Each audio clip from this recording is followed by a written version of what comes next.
Assalamu alaikum wa rahmatullah. maa ngi nuyu waa diaspora bi yëpp di nuyu waa télé bi yëpp surtout les équipes yi nga xam ne ñi ngi derrière DSN TV tey comme niñ ko annoncé woon ñu war a daje ak le professeur Doudou Sidibé Doudou Sidibé nag damay am mbégte trop pour dalal ko d'une part borom xam-xam la dina leen wax tout le temps dina dugg tout à l'heure ci jaar-jaaram mais balaa loolu dafa am lu am importance anecdote bi nga xam ni bëggoon naa leen ko expliquer bi nga xam ni tax na mu am moom mu doon kenn ki nga xam ni dama ko fonk parce que anam bien que borom xam-xam yi bari nañu mais borom xam-xam yu jub yu am ay principe loolu dafa raar ci sunu réew Doudou loo bi ñuy wax parce que ñu bari tey ji ça va leur surprendre même pour leur dire que ni ku bokkoon ci xeex bi ñu doon xeex la muy collectif pour le rapatriement des corps ñu bari bu ñu leen ko waxee dañ naan non mais c'est pas possible il a jamais participé pourtant il a beaucoup participé mais daf ko def ci anam bu jub parce que à l'époque je me rappelle xam naa xëy na loolu sax moom fàtte na ko dama ko woo ne ko Doudou dama bëggoon kat nga def lii ak lii ak lii ci liggéey boobu xeex boobu ñu doon def il était là il suivait il écrivait derrière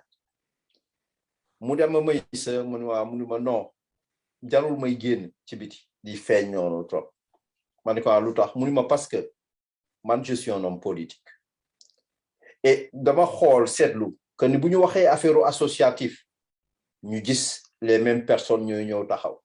ñu wax affaire politique les mêmes personnes encore se représentent ñu wax affaire société civile bi les mêmes personnes encore arrivent ñu wax affaire daayira sax les mêmes personnes arrivent nee na dootuñu mën a ti def distinguo bi et pour moom ma ni mais nit ñii lay war a doxalee nit dafa war a am xam-xam mais nit dafa war a jub et c'est pas uniquement par le buzz que la ñu war a taxawee te suñu réew tey jii loolu moo fa nekk loolu nag c'est très superficiel les vrais gens qui bossent c'est des gens qui sont discrets parfois qui savent ñoom quelle position ils doivent tenir dans chaque situation et je pense que ni ku mel noonu Doudou Sidibé ci la bokk Doudou Sidibé ñu ngi lay dalal professeur ci tey DSN TV bàyyi da nga nuyu nit yi. jërëjëf Maysa Mbaye maa ngi lay nuyu bu baax yow déjà di la remercier bu baax ci sa invitation muy invitation aussi bu ma neex parce que ci yow la jóge parce que gis naa engagement bi nga am ci diaspora bi nga koy def également avec désintéressement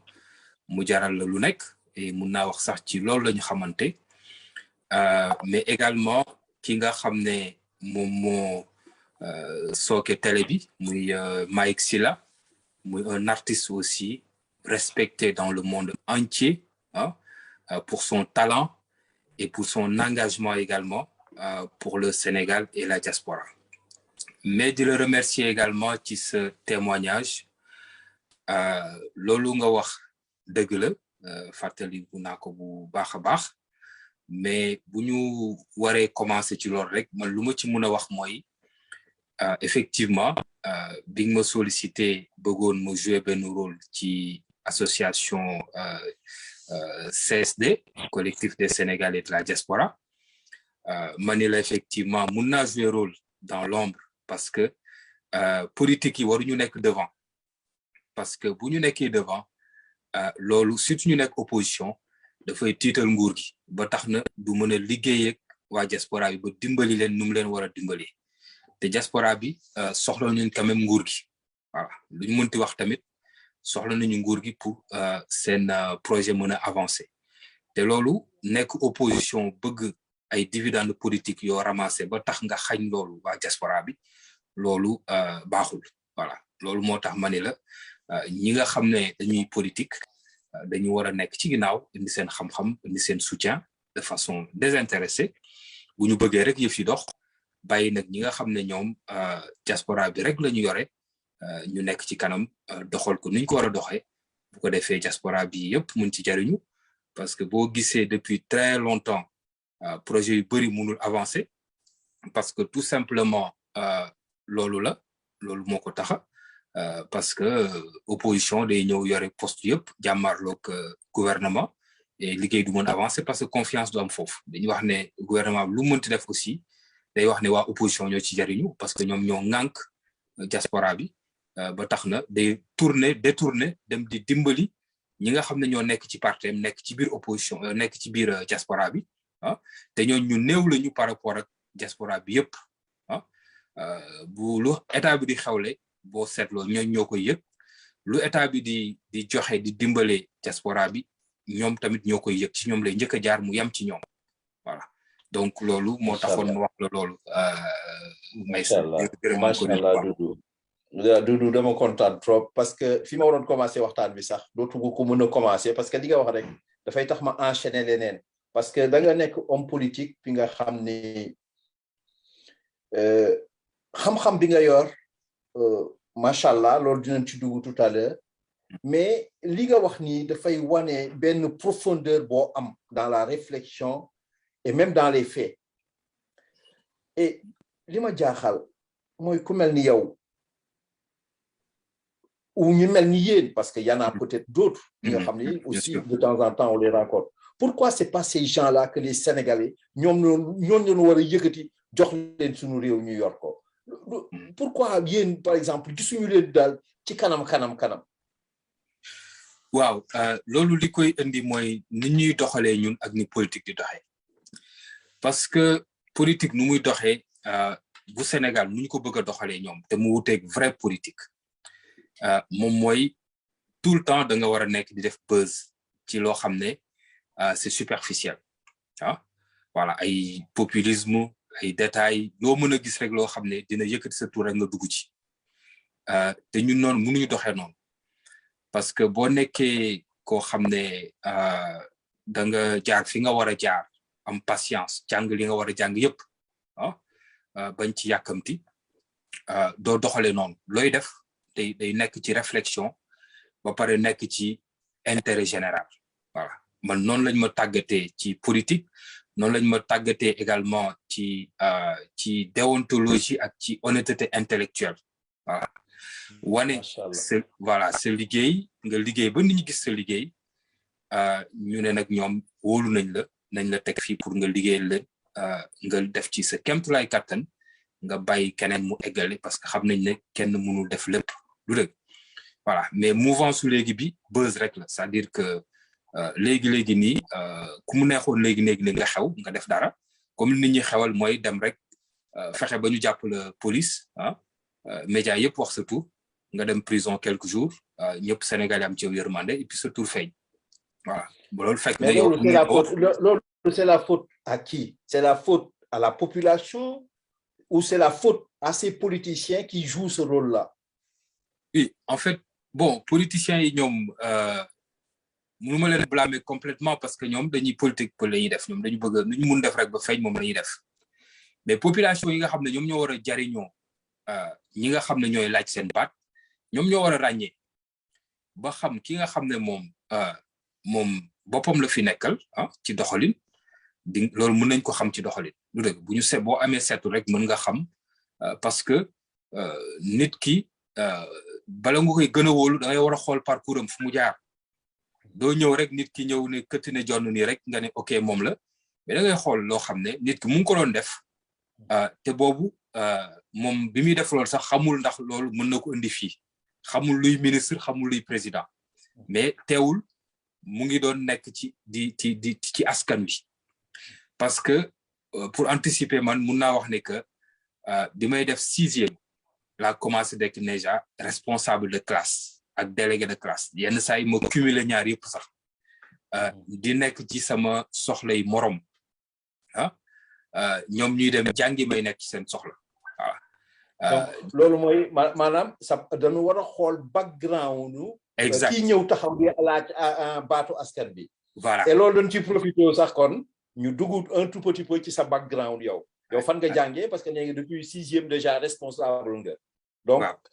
lu nekk daanaka mën nañu wax ci sa esprit la depuis très tôt. fan nga jàngee. man maa ngi jàngee Xombol. Xombol laa yaroo donte Dakar laa juddoo mais Xombol laa yaroo. fa laa jàngee école primaire. jàng fa également ba collège bi ma amee nag BFM ci la soga boobu Xombol amagul lycée ma jóge Xombol daal di dem jàngi Thiès lycée Malick Sy voilà lycée Malick Sy bi ma fa ñëwee boobu fekkoon na déjà bi ma nekkee collège maa ngi woon tout le temps di nekk délégué wala responsable bi ma ñëwee lycée Malick Sy également seconde laa nekkoon ñi ma fa xamoon bëriwul de mais fexe naa ba bokk ci délégué yi ba bokk ci maanaam foyer bi temps yi foyer lañ koy tuddee nga xam ne c'était vraiment très sélectif il faut d'abord nga nekk délégué il faut d'abord nga nekk ci benn groupe ñu fal leen et cetera mais yàlla defoon na bokk naa ci et su ma mënee joxe tuuti indication ñu ma Moussa Tine ñoo ci nekk ndawoon maag Moussa Tine voilà donc Moussa Tine je pense qu'il était chargé des relations extérieures man ma nekk chargé de l'organisation voilà donc après ma jógee Thiès ñëw université bon bi ma ñëw université également même chose ñoo ngi doon soog a ñëw université xamuñu foon kenn te boobu booy soog a ñëw université amoo ñu wax mentor mu jiitu la fa nekk dirigeant xalil la yoon bi doo mën a jàll boobu ñoon Cheikh Anta Diop laay wax Cheikh Anta Diop boobu ñoon Talla Sylla ñooñu fa jiitu ak ñoon Diagne Fada voilà donc mais bi ñu ñëwee ñun dañu xàll suñu yoon mag samay xarit yoo xam ne ñoo jàngandoo Thiès ñu présenter suñu candidature première année première fois ñu gagné voilà fac de lettres voilà ñu diriger fac de lettres nag fépp fu ñuy fal nit ci fac de lettres bi foofu ak ci université bi man mës naa fa falu voilà ci département bi ci maanaam ci faculté bi parce que plusieurs niveaux la ak également ci assemblée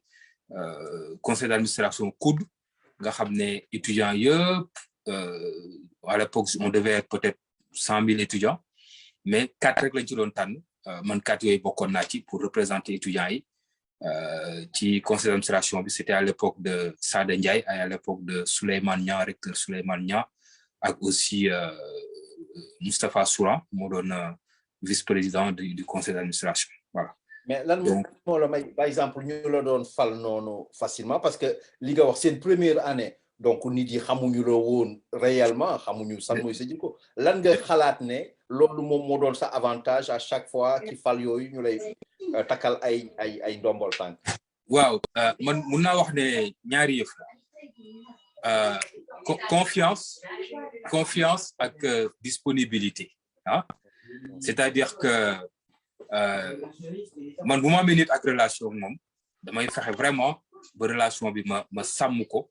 ba lépp loo xam ne dafay yàq relation du jóge ci man ça c'est et loolu jarul nit di ma fréquenter lu yàgg pour mën ko xam ci man waaw parce que noonu lay doxee noonu lañ ma yare mais valeur yooyu ku la ko inculqué ma ni valeur yooyu kan moo la ko inculqué fan la jógee valeur yooyu waaw parce que man comme ni ma la ko waxee suma papa déjà moom jàngalekat nekkoon William Ponty la génne nekkoon na également inspecteur d'académie bu Dakar nekkoon na également directeur INEAD nga xam ne fa lañ doon defaree livre yëpp voilà ba foofu la retraité sama maam aussi bi nekk Xombol moom moo nekkoon maire Xombol pendant plusieurs années voilà donc nekk kilifa foofu voilà man ci environnement boobu laa màggee sama maamaat également nekkoon aussi kilifa foofu Xombol ba tax na ku doon ñëw Xombol nitu diine bu nekk maam Alaaji Malick wala ñeneen ku doon ñëw Xombol suñu kër nga doon dal voilà donc du coup ci environnement boobu laa màggee moo tax sañu ma def leneen loo xam ne dafay wuuteeg li nga xam ne moom la sama waajur yi ak sama maam yi doon def. mais Doudou loolu daf may delloo ci lenn valeur yooyu ñu la inculqué très rapidement et bu ñu la gisee rek ci sa wax ci sa posture valeur yooyu doon koy gis valeur yooyu ça se culture mais tey jii valeur yooyu dañ ko manqué de trop dafa commencé di ñu koy tuuranke ci réew mi lan moo motiver loolu lan mooy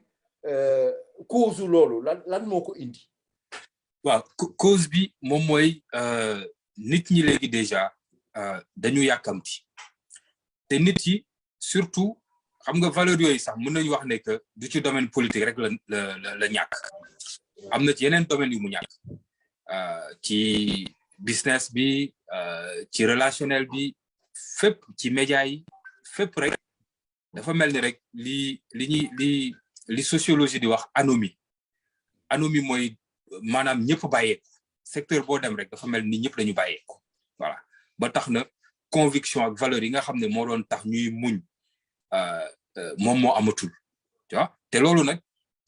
je pense que ñi doon am comme exemple nga xam ne ay njiit lañ daan doon ñooñu ñoo commencé di raar voilà parce que njiit yi ñu am léegi boo seetloo am na ñoo xam ne sax ay temps doon nañ fi nekk ay kilifa ay ministre wala yenn postes yi te boo xoolee amuñu étoffe bi boo xoolee amuñu jaar bi amuñu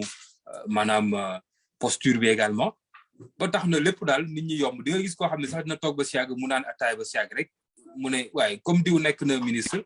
man tamit naa ko ma nekk parce que ñoo doon nekk noonu naan ataay ëppalewu ma dara donc léegi loolu mooy yoon bi nga xam ne moom la nit ñi di bëgg a jaar pour agsi ci loolu alors que ñun yoon bi ñu yaree man dama doon gis dama daan jëndali sama nijaay soleil bi muy jar fukki dërëm ba bu muy dem di jar ay 150 mu koy dem di ko jëndal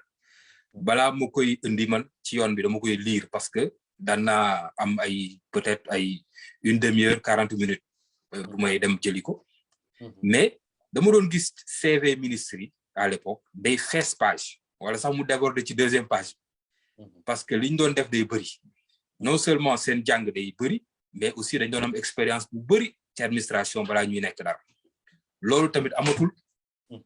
donc justement dañuy rester ci sa CV yow parce que tout à l'heure ñu ngi woon à l'université où tu es resté combien d'années et kañ nga jógee université bi nga jógee université fan nga dem.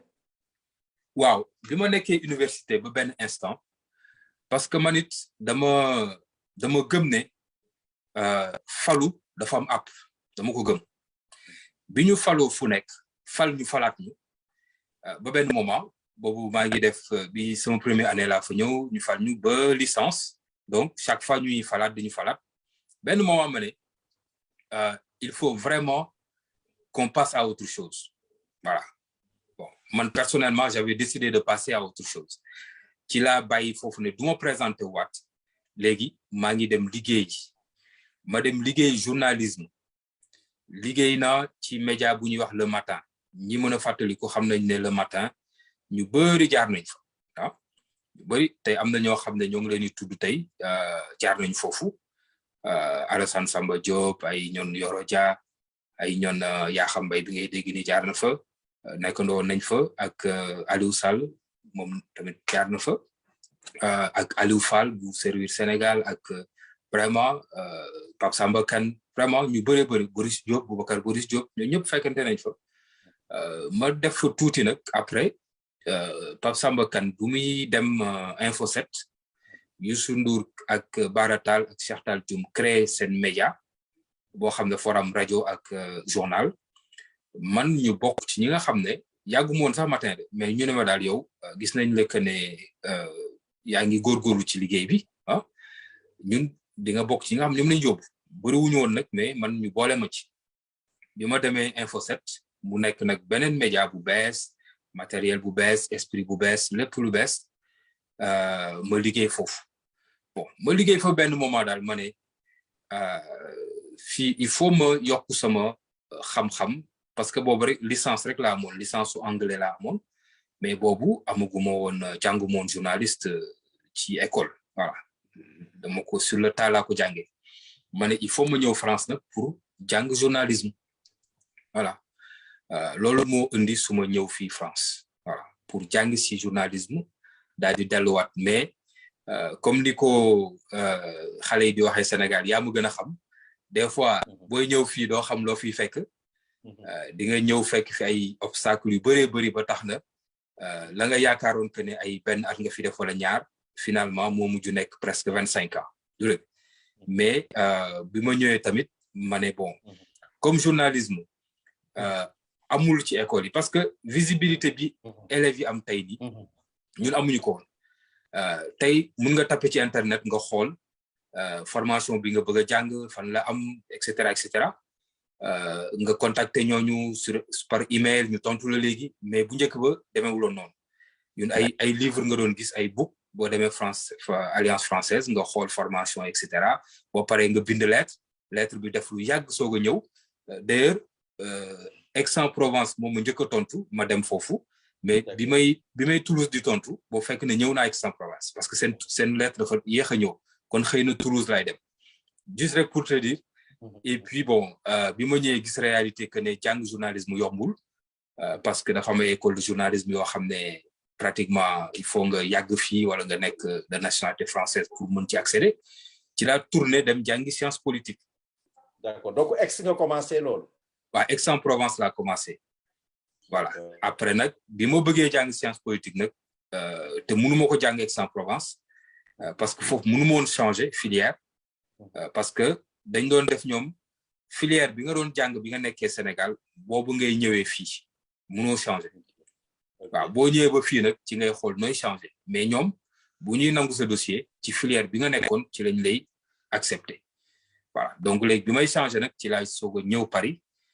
pour dem ci école sciences politiques jàng foofu sama jàng sciences politiques. Est-ce que sa intégration au niveau de Paris bon yaa ngi jógee Sénégal ñëw en province Aix c'est une belle ville au passage may nuyu suma frère Modou Faye fa la nekk nga ñëw après Paris dafa gën a jaax à l'époque est-ce que c'était facile pour intégration beeg yu demee noonu est-ce que mën nga ñu ci wax comment tu l'as vécu.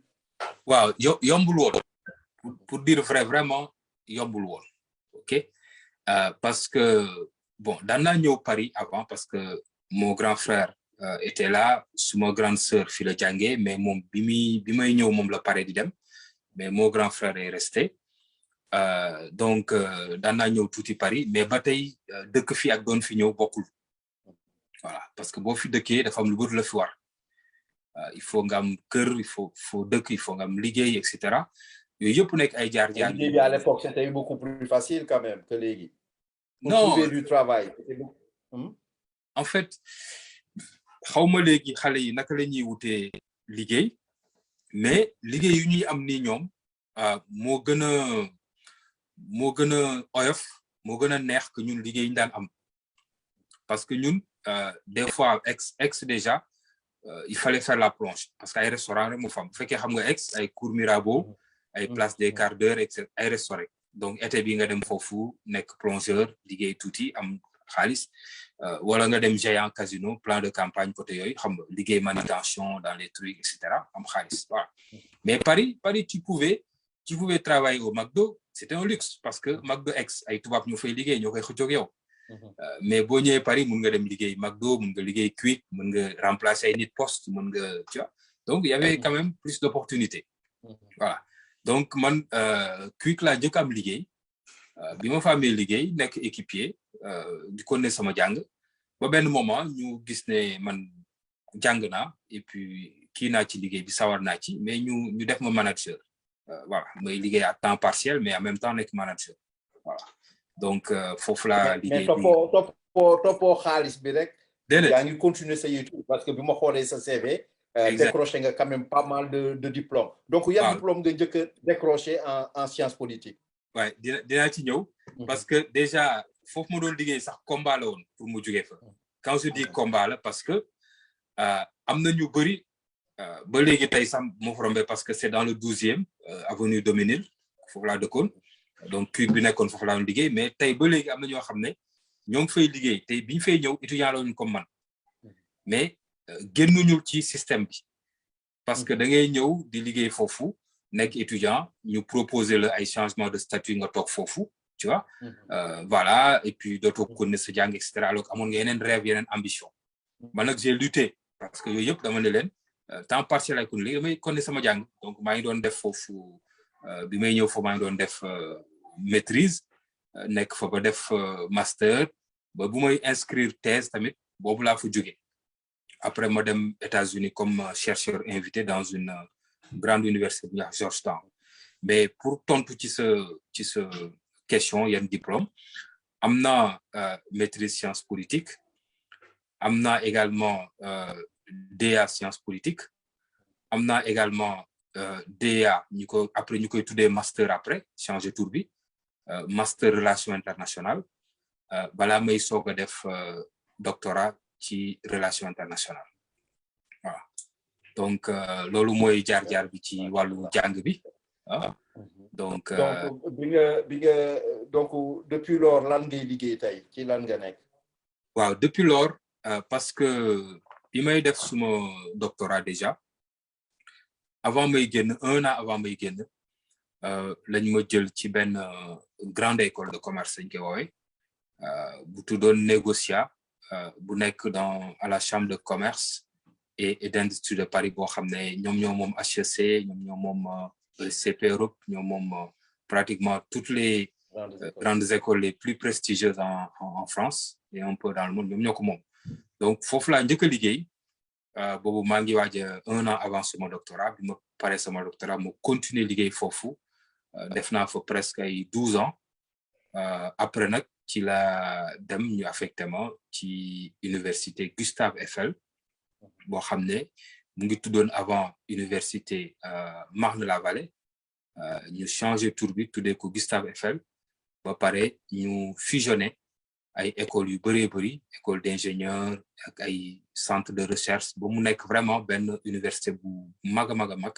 bu am ay campus un peu partout en France pour l'instant foofu laa nekk voilà di jàngale nekk directeur scientifique également d'un master boo xam ne management of technology and information système d'information analyse des données management tout ça man maa koy diriger foofu mais parallèlement soo buggee ma xuus ci jaar-jaar bi parallèlement damay jàngale aussi ci yeneen université ak yeneen école yoo xam ne voilà dañ may solliciter dañuy xool dañuy tapé ci internet bu ñuy seet kenn ku jàngale benn matière ñu tapé ci internet sama tur su génnee ñu envoyé ma mail na ma ndax mun nga ñëw jàngale fii donc ci loolu laa jàngale ci ENA bu France ci loolu laa jàngale également waa ENA bu France yónni ma Rabat ci ENA bu Rabat ma jàngale ENA bu Rabat waa ENA bu France yónni ma plusieurs fois plus de 4 fois Cameroun pour me former seen assemblée nationale seen député yi seen personnel également aussi yónni ma Burkina Faso pour me former seen ministère des Affaires étrangères seen personnel et également ma jàngale école de guerre depuis 8 ans maa ngi fay jàngale ba léegi nii donc di former ay nit yoo xam ne ay militaires yoo xam ne 65 nationalités ñoo ngi jógee dëkk yu nekk ay américains ay Saudi Arabia des saoudiens des sénégalais su naa ko wax sax ci benn interview buñ ma defaloon Seneweb am na ay sénégalais yoo xam ne tey ñoo ngi ci hiérarchie militaire bi jaar nañ suma classe aussi ak ay ñeneen yoo xam ne duñu sénégalais ñoo xam ne bi fekk nañ ma foofu comme ay ñoom colonel Doumbouya bi bu président Guinée donc chaque année foofu lay nekk ñoom dañuy yónni les meilleurs dañuy def concours bu ñu amee concours bi ñu ñëw ñu yónni leen ñu yóbbu leen école de guerre nga xam ne fa la Charles de Gaulle génne fa la général Pétain génne toute la hiérarchie militaire française foofu la ñuy jaar soog a mën a continuer seen carrière. ñoom ñu tijji ko Sénégalais foofu est-ce que am na d'autres Sénégalais ci bërëb boobu nga nekk yow. yu fay jàngale à peu près li ngay def. non li ngay def yow. déedéet li fay jàngale noonu. déedéet wax dëgg yàlla voilà fu ma jaar noonu moo xam ENA la moo xam école de guerre la moo xam ESSEC la aussi wax dëgg yàlla musu fa gis benn Sénégalais te musuñu wax aussi avant benn Sénégalais musu fi ñëw jàngale voilà mënuma réclamer que ne nag je suis le premier Sénégalais parce que xawma mais en tout cas voilà parce que foofu c'est tellement sélectif c'est les grandes écoles yi formé chef d'entreprise yi wala militaires yi wala hauts fonctionnaires yi donc voilà. Mais dama bëggoon ñu dugg tamit parce que gis naa ni am nga un vécu dans l'associatif. Est-ce que mën nga ñu wax au niveau de l'associatif ce que tu as fait aussi? waaw ci associatif bi xam nga mu ngi jógee ci déjà Sénégal bu ma nekkee Sénégal di yëngatu ci mouvement élève mouvement étudiant donc boo amee fibre boobu mënoo arrêter tu peux pas te looy def da nga koy def avec désintéressement parce que dafa nekk ci yow depuis xale moo tax ma lay wax ne ñëpp ñuy bëgg ne dañuy laaj réew laaj dara da ngay xool ndax ñoom avant biñu nekkee xale ndax doon nañ ko def nekkoon na ci ñoom bu nekkee ci yow da ngay noonu ngay continuer du dëgg bu dee nag da nga bàyyi ba sa jàng pare jëloo benn risque yooyu musul intéressé bàyyi ba benn moment rek ñëpp ne dañuy wut poste politique rek nga sa mbox loolu da ngay wut voilà engagement bi dina des daal du dëgg voilà mais engagement associatif bi ma ñëwee fii aussi France noonu la demee daan naa bokk sax ci ay manifestation UNEF bi ma nekkee Aix-en-Provence mos naa ñëw fii représenter la section étrangère de l'UNEF ci benn genre forum bu ñu doon def ici à Paris pour xool ndax lu tax les étudiants étrangers ñëwatuñu ci destination France ñuy choisir yeneen destination comme Canada comme États-Unis et cetera alors que yooyu moo gën a cher parce que France dañu xawoon tiit tuuti parce que loolu bu amee rek ça veut dire que sa attractivité pays mu ngi wàññeeku bu baax a baax voilà parce que tu attires plus les cerveaux te cerveau yi moom mooy tax dañuy ŋàññ étranger yi mais cerveau étranger yi mooy tax dëkk yu bëri di fonctionner tu vois donc ñu doon xool ñoom di càmbar lan moo tax loolu wàññeeku quoi mos naa bokk ci forum bu mel noonu donc et puis aussi ma engagé wu ci diaspora bi ci mouvement forum des Sénégalais de l'extérieur non comment dirais symposium des Sénégalais de l'extérieur waaw biñ koy njëkk a créé man bokk naa ci ñi ci njëkkoon a bokk à l'époque et on faisait nos réunions au consulat ak Albert Mendy et puis Albert Mendy sax maa ngi moom ñoo bokkoon fu ñu doon jàngee déjà xamoon naa ko avant et puis ñu nekk ci réunion yi foofu di ci yëngatu Khady Sakho ci la nekkoon à l'époque ou pas? Khady Sakho ak Khady Sakho également foofu laa xamee Khady Sakho sax d'ailleurs voilà mu nekk aussi une femme vraiment très engagée depuis très très longtemps voilà ku Sénégal soxla moom it donc du coup foofu lañ nekkoon di yëngatu voilà et puis après parallèlement man tamit maa ngi nekkoon ci politique nekkoon ci étudiants libéraux yi di ci yëngatu parce que tamit malgré bi may jógee Sénégal cadre laa woon déjà nekkoon naa maa ngi doon liggéey journaliste mais bi ma ñëwee dama ni toujours nga door ci ndorteer bi baax na parce que di nga jàng toujours dara du la raw bon ma nekk ak étudiants yi jóge ci étudiant PDS yi après ñu dem créer UJTL man ñu créer UJTL fii ci laa bokk voilà ak yeneen suñu yeneen xarit après ñu jóge ci UJTL ñu ne nag léegi structure des cadres amu fi dañ ko bëgg a defar voilà biñ koy defar structure des cadres du PDS man bokk naa ci ñi ci njëkk a boole ñu nommé ma porte-parole boobu Macky Sall mi moo jóge Sénégal Wade yónni ko mu ànd ak délégation bu am solo ay ñoon Aminata Tall Lamine Ba ay ñoon Alioune Badara Cissé yàlla na ko yàlla foofu dinaa la dagg tuuti parce que da nga wax tout à l'heure deux trucs yi nga xam ni dafa contradictoire ci man sama gis-gis la nag benn bi da nga ni à l'époque bi la sa maam defe naa ou sa ndiyaay daan yónni le journal Soleil nga dem di ko kii da nga daan xool CV wu ministre yi mais da daan occuper benn page donc à l'époque mën naa wax ne époque Abdou Diouf la wala bu Senghor je sais pas mais socialiste fi nekkoon nga wax ne tout à l'heure yow da nga indi sa contribution liggéey nga ci biir PDS te bu ñu waxee tey jii CV yi wala tey jii maanaam état bi ni mu xaw a dégradé c'est-à-dire ni ko gars yi yombalee tey pour les dirigeants mais je pense que ni waa PDS contribuer nañ ci lu bari parce que ñoom ñoo jël ñu ay milices yi nga xam ni parfois amuñu woon benn background teg leen fa donc tu as contribué ci njëf googu nga xam ne dafa wàcce au niveau wu état waaw xam nga loolu dama koy assumer parce que maanaam nit dafa war a am jaar-jaar jàng parce que mënoon naa ni rek science politique laa def maa ngi ciy def recherche maa ngi koy jàngale donc loolu doy na ma jarul may nekk ci terrain bi non il fallait que nga jaar fenn nga jàng donc te parti Ablaye Wade école la parce que Ablaye Wade depuis ñun bi ñu nekkee université mun naa la woon sax ay photo yoo xam ne man ak Idriss Seck ñoo ànd ay 1996 boobu Ablaye Wade ñëwagul au pouvoir à l'université maa ngi ko yor ak ñun Aliou Sow ñoo ngi ci voilà donc loolu yàgg na donc boo nekkee étudiant wala nga nekk élève da ngay xaw a rebelle du dëgg voilà te opposition rek nga mën a far voilà te boobu Ablaye Wade moo fi nekk voilà ñu far ak Ablaye Wade ànd ak moom boobu ñëwagul au pouvoir du dëgg mais bi mu ñëwee au pouvoir nag moom beneen réalité aussi xam nga d'un côté Ablaye Wade def na fi lu am solo il a vraiment libéré les énergies moo wane sax que ne ñun yelloo nañu yenn yi comme am ay autoroute am infrastructure am tu vois voilà côté boobu Macky Sall je pense que inspiré na ko bu baax a baax Sénégal yi aussi inspiré na la mais mënuñu wax aussi que ne lépp lu mu def lépp baax na du dëgg te mënuñu wax aussi que ne lépp aussi ànd nañ ci mënuñu ànd ci lépp mais booy jàng aussi da ngay jàng jël li nga xam ne moom nga yaakaar ne moo baax moo lay jariñ leneen li nga xam ne yow nga bëgg ko nga bañ ko moom mënoo ko tee mu def ko du dëgg man ma d'accord ma bañ a d'accord ma critiquer Ablaye Wade ma voilà mënuma ko niveau bi ma nekkoon man mënuma ko woon tee def lu muy def du dëgg te lu mu doon def aussi par exemple à l'époque par exemple yow bokkoo ci ministre Ablaye Wade yi non man bokkuma ci parce que musuma laaj poste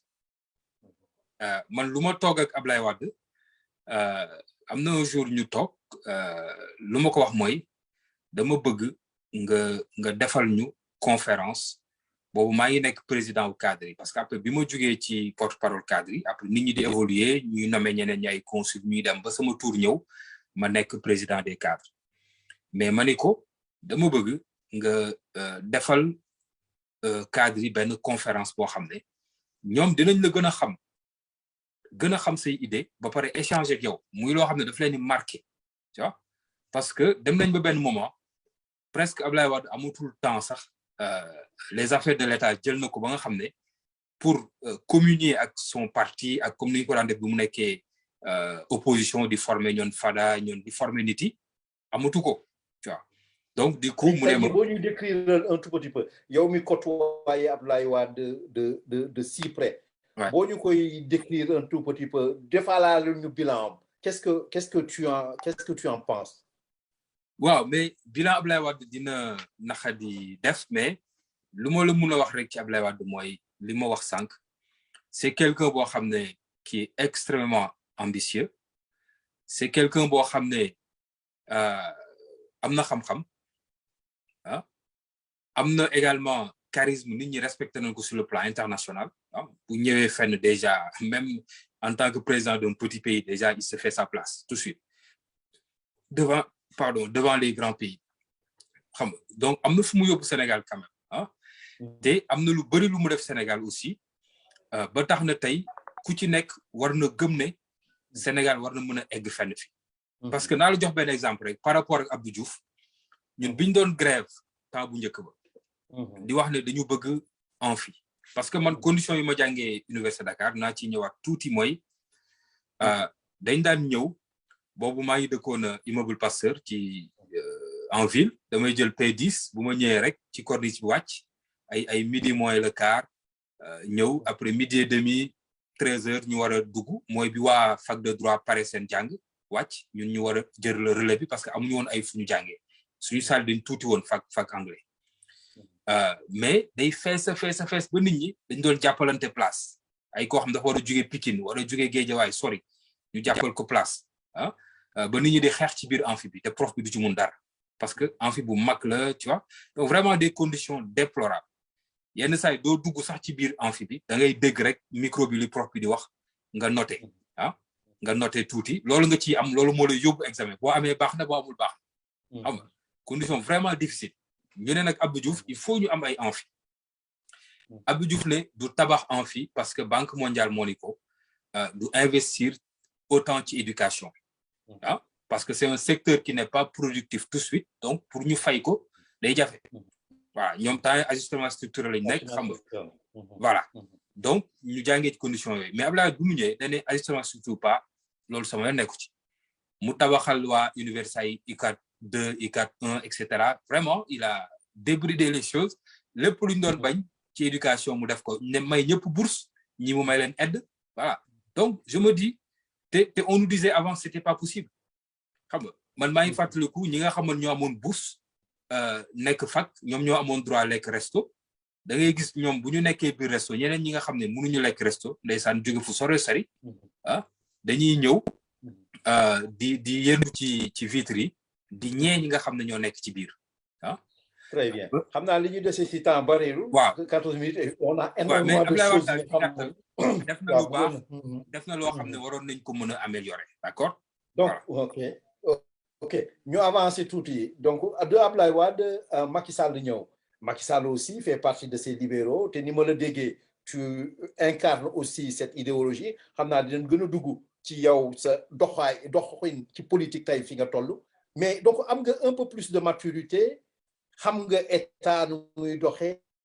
côtoyé nga Abdoulaye Wade nekk nga président wu cadre yeeg yooyu yëpp Macky Sall ñëw bu ñu jëlee première année wu Macky Sall jusqu'à ce qu'on arrive à ce Covid là mu bloqué ñu économiquement par rapport ak infrastructure yi yu demee noonu qu'est-ce que tu en penses réellement est-ce que Macky liggéey na ou liggéeyul waaw man nag je suis pas un nihiliste du ma koo xam ne damay far jëf quoi ah voilà mun naa ko reconnaître que ne def na ay jéego d'accord mais loolu du man maa koy wax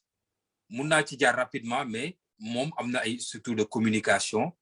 ak waa partem ak le gouvernement ak yeneen pour wax loolu parce que ñun rôle opposant am na lu ñuy wax la communication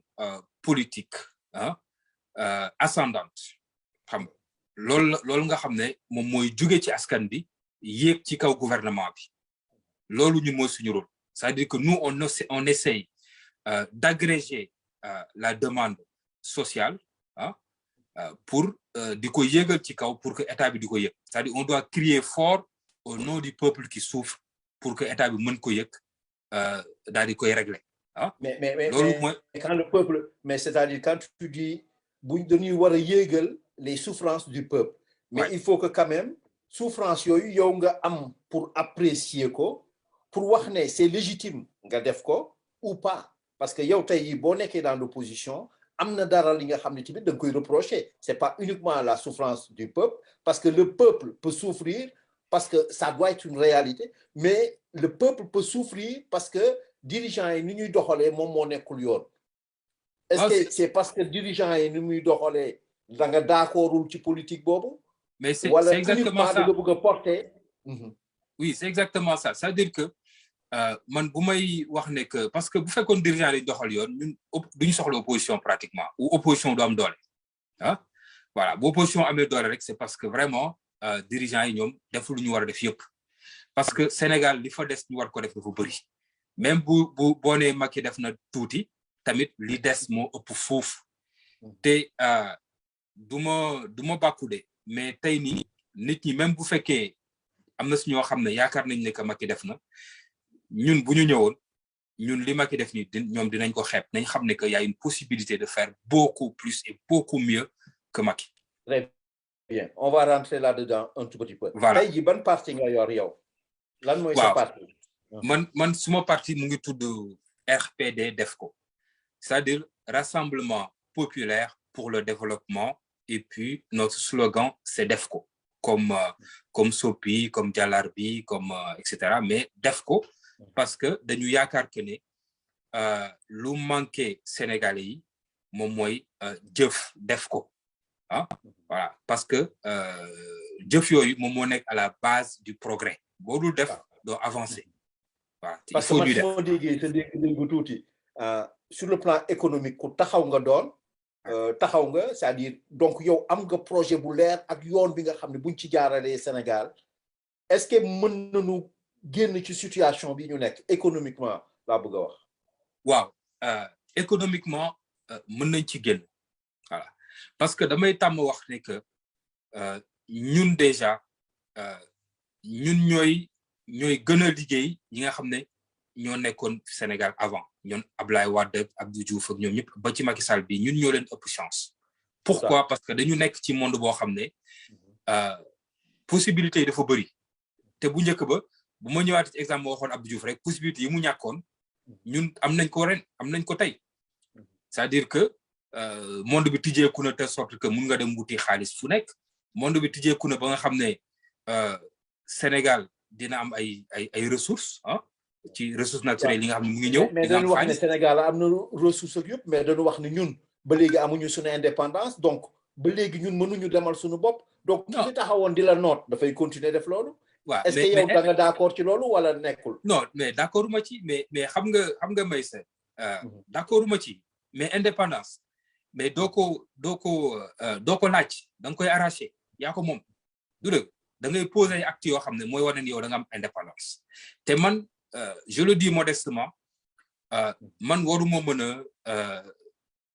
maanaam ragal tubaab wala ma am lu ma ko wegee wala yooyu parce que xam nga man dëkk naa fi ak ñoom lu yàgg déjà tirailleurs sénégalais bi ñëwee bokk ak ñoom armée bi dañ commencé di leen démystifier tu vois xam nga voilà dañuy dee comme ñëpp dañuy am problème comme ñëpp dañuy feebar tu vois ñun dëkk nañu ak ñoom di leen jàngal di leen former xam nga voilà ci fànn bu nekk ñoo xam ñi ingénieur lañu ñi xam ni haut fonctionnaire fii rek ma dëkk nii ki fi bëggoon nekk maire ci élection locale yi mais sama étudiant la woon à l'ENA on s'est retrouvé par hasard comme ça xam nga tu vois moom sax moom a feeñal ne sama professeur gi na lee tu vois donc voilà juste pour dire donc mënuñu toog tamit ñooñu di ñu wax ñun lu ñu war a def suñu Sénégal te ñu jàngal leen une partie bi nga xam ne moom la ñu xam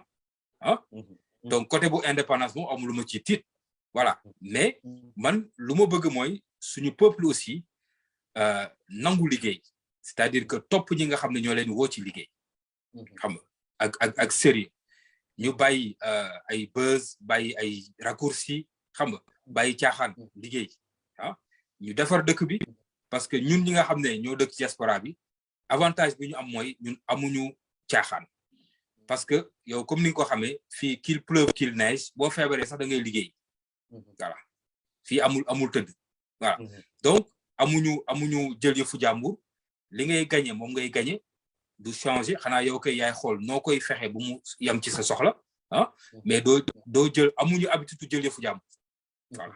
donc bu ñu ñëwee Sénégal noonu ñu tàmm ak ni ñu tàggatee fii mënuñu changer noonu la ñuy liggéeyee te noonu buñ ko liggéeyee Sénégalais yi nanguñu ci topp man gëm naa ni que dinañ dem fu sore parce que aussi yàlla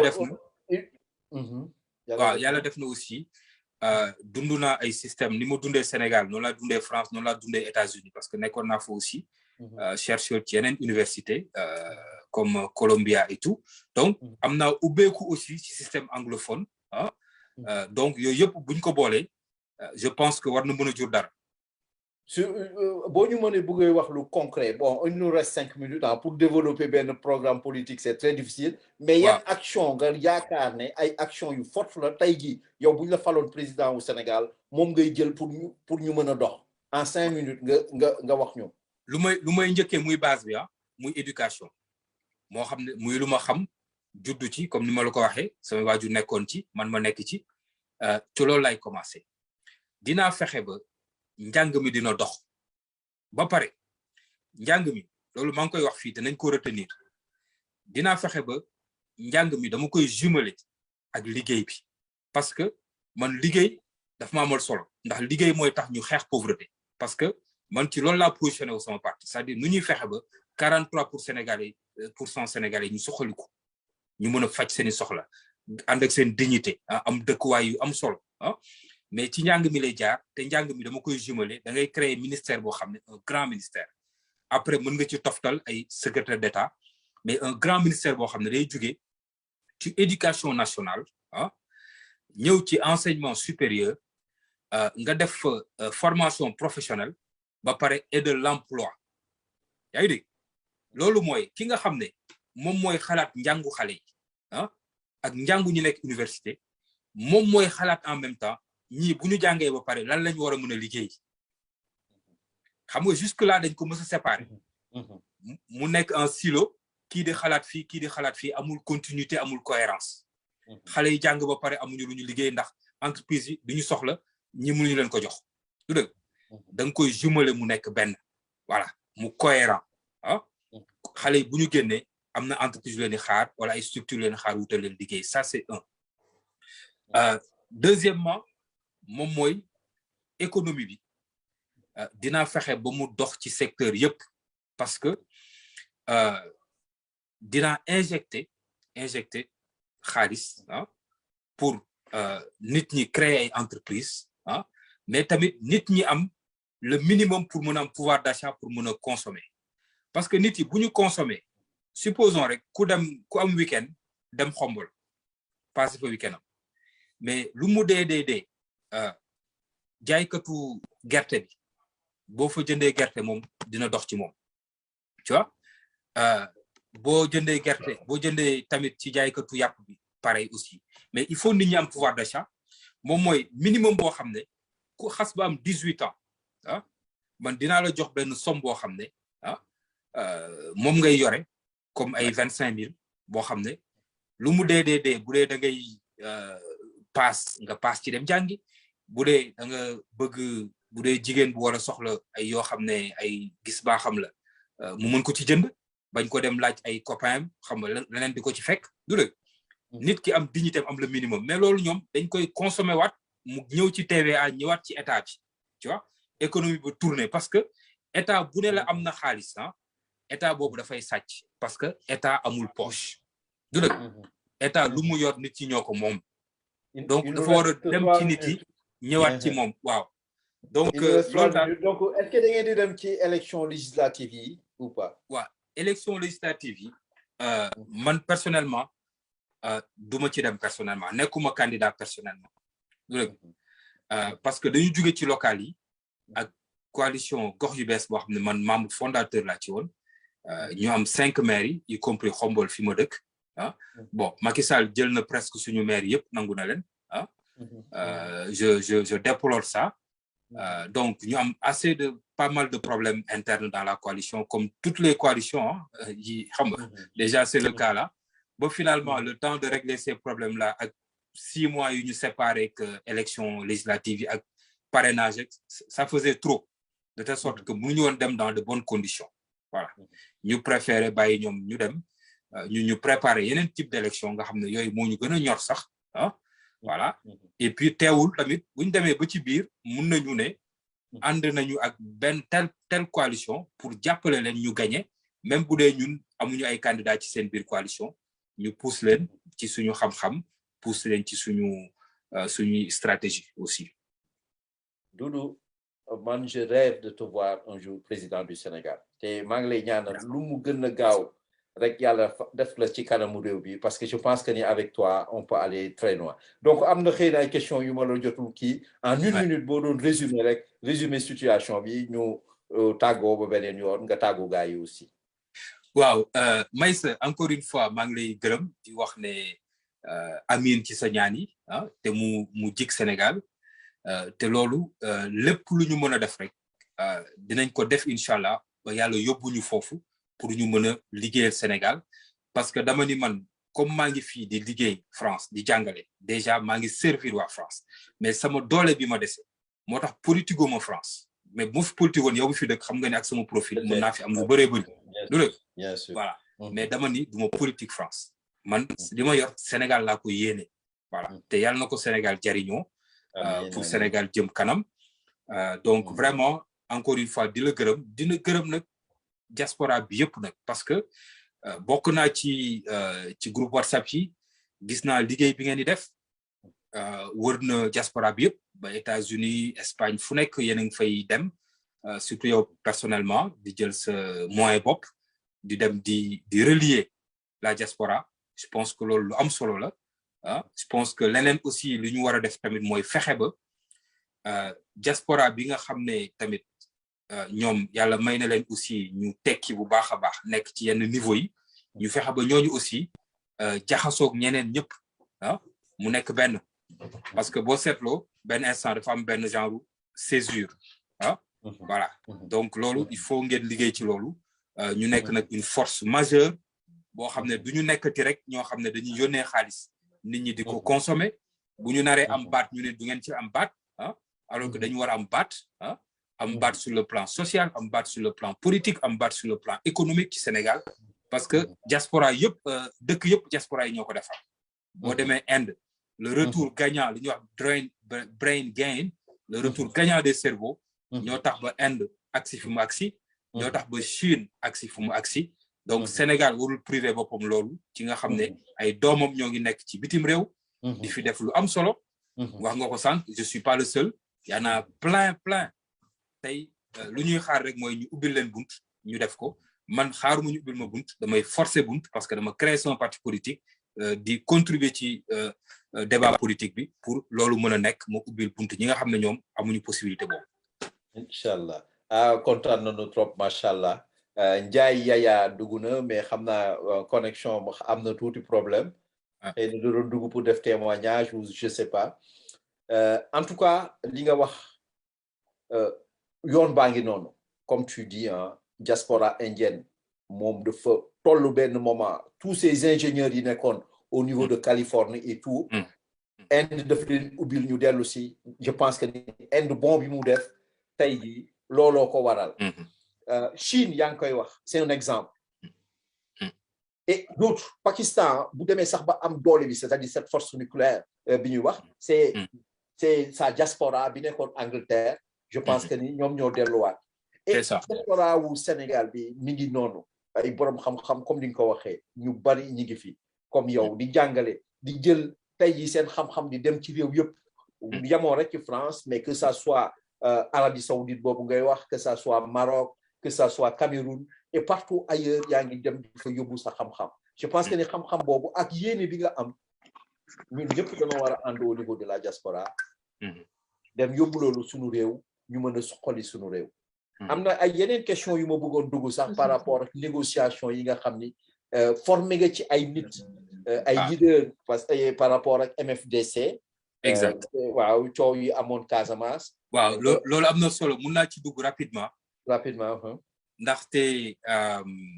demoon naa fa déjà yóbbu ay étudiants yoo xam ne étudiants américains lañ ci université John Hopkins nekk université bi gën a mag ci États-Unis dafay recherche et tout bind naa ci mais delluwaat naa fa ak ay ONG pour former leader yi nga xam ne ñoom dañu génn ci Macky bi pour mën a bokkul maintenant ci processus de paix bi waaw ñooñu former naa leen et même ironie du sort noonu ma doon former ñooñu les jeunes leaders yi nekkoon Casamance noonu laa formé école de guerre colonel Kandé bi nga xam moom lañu yónni woon Casamance pour mu ratisser foofu tu vois ñoom ñaar ñëpp yàlla def na jaar na ci sama loxo voilà en plus bind nga ñaari bataaxal bind nga ñaari livre ma rappelé ko démocratie et alternance politique au Sénégal en 2006 publié fële Harmattan beneen bi defe naa stratégie de résolution des conflits en Afrique et notamment le cas de la RDC exact donc ñaari bataaxal en plus donc ñu bàyyi Ndiaye Yaya dépassé na nos temps bi tuuti sax mais c'est tellement passionnant man j'ai pas vu le temps passer parce que ça a de la ressource xam naa beneen yoon foog ñu invité la waat gën a dugg encore gën a xóotal Ndiaye Yaya est-ce que yaa ngi ñuy dégg wala mën ñu ko présenter vite fait Doudou allô oui allô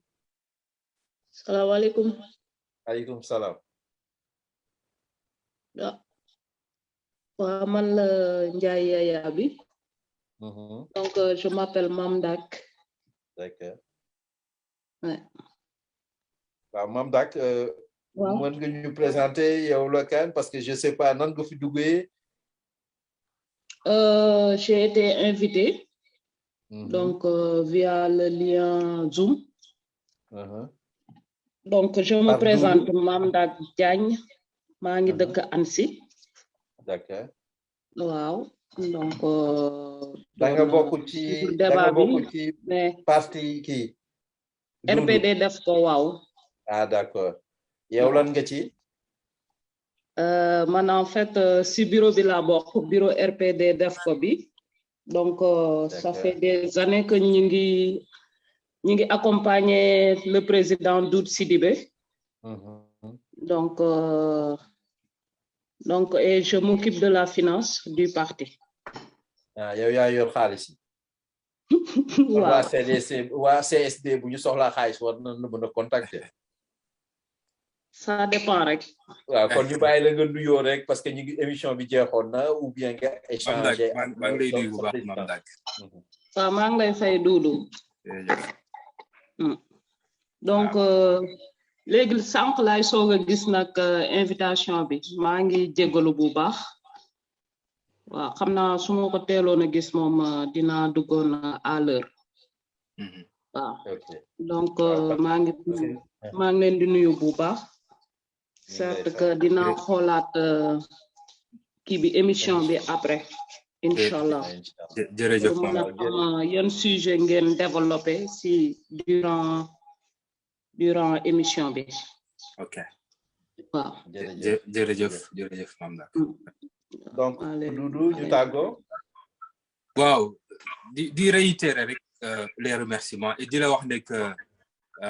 ça me fera plaisir de revenir. Inch'Allah. Parce que dama fonk diaspora bi parce que man ci laa bokk dama koy assumer. parce que am na sax ay hommes politiques yoo xam ne yu nekk fii bi may débuté sax wax nañ ma ne ma ay bul wax sax ne diaspora bi nga bokk parce que Sénégal yamul ci diaspora da lay yàqal non du ma yàqal man damay assumer li may def. Après yàlla mooy def lu ko neex du dëgg mais lu yàlla def ne man fii laa nekk fii laa amee teranga fii lañ ma xamee lu bëri du dëgg donc dama koy assumer nekk ak ñoom jusqu'au bout ah donc ci diaspora bi laa nekk maa ngi leen di nuyu di leen gërëm di leen remercier mais teewul projet bi pour Sénégal yëpp la du dëgg voilà donc vraiment kontaan bu baax di dellu siwaat aussi saa yoo ko bëggee rek mun naa dellu siwaat aussi pour waxtaan ci yeneen sujet gën a xóotal mën nañ jël sax beneen yoon benn sujet bu spécifique ah boo tànn bu intéressé auditeurs yi ñu xóotal ci bu baax a baax inchallah jërëjëf encore kooku moo doon professeur Doudou Sidibé vraiment di un homme politique di un homme de asalaamaaleykum am na keneen ku dugg waaw donc mais yéen da ngeen bàyyi ba fin émission bi ngeen di ñëw Ndiaye waaw donc c'est Ndiaye Amadou Fala. D'accord. Donc je suis le secrétaire général du parti RPD Defco. Donc j'avais un contretemps voilà donc moo tax ma yéex a ñëw yéex a dugg donc di aussi secrétaire général chargé de l'habitat donc du parti donc ñun ñëpp ñoo ngi ci diaspora bi donc li nga xam ne ci lay intervenir lu ndaw rek ça va prendre 1 minute mooy je pense que Sénégal aujourd'hui fi ñu toll nii je pense que politiciens yu mel na président du am na fa mais je pense que population bi ba léegi amaguñu maturité pour mën a cerner les hommes politiques qui vont pouvoir incarner le renouveau et puis aider le Sénégal à avancer et être à la porte du développement. Je pense que dëkk bi en fait crise dëkk bi ñu am mooy déjà yàkkamti nañu développé wu te teguñu base développement yi te aussi la population aussi n'est pas prête à entendre que le développement va prendre du temps. Il faut le faire selon nos possibilités, selon notre culture. Voilà. Donc, on a tendance à copier des modèles de développement. Notre développement. Non, très bien. Mais xam naa foog ñu dellu si waat gën a xóotal parce que da ngeen yéex a ñëw. kon baax na ñu déglu vraiment genre voilà homme politique yu mel ne président Doudou pour mën a tegaat réew mi ci yoon daal. Je pense que ni fortement dañ leen war a yóbbu devant la presse. Il faut que les gens les écoutent ñu xam ne ñii am nañu xam-xam ñii war nañu mën a tabax parce que loolu moo manqué en fait c'est-à-dire il faut les amener devant parce que autrement day am buzz rek dañuy wax rek mais bu ñu dajalee borom xam-xam yi ñii indi buzz rek dañuy mujj fay quoi donc il faut que ñu pousser leen encore ci kanam la nature a horreur du vide et du moment que ni kenn xëccu leen ñoom du ñoom la ñuy yóbbu TFM du ñoom la ñuy yóbbu ci yeneen télé yeeg yu demee noonu mais vraiment loolu dañ ci war a liggéey ba ñuy déglu bu baax a baax ku mel ni professeur Sidibé pour que ñeneen ñi nga xam ne buzz rek leen doon indi mën a fay et dëgg mën a dox biir Sénégal donc ñu ngi leen di remercier encore bu baax a baax je suis désolé temps bi moo ñu téye absolument voilà jërëjëf merci beaucoup ak sa waa parti yëpp merci beaucoup encore asalaamaaleykum wa rahmatullah merci beaucoup merci Maïssa merci beaucoup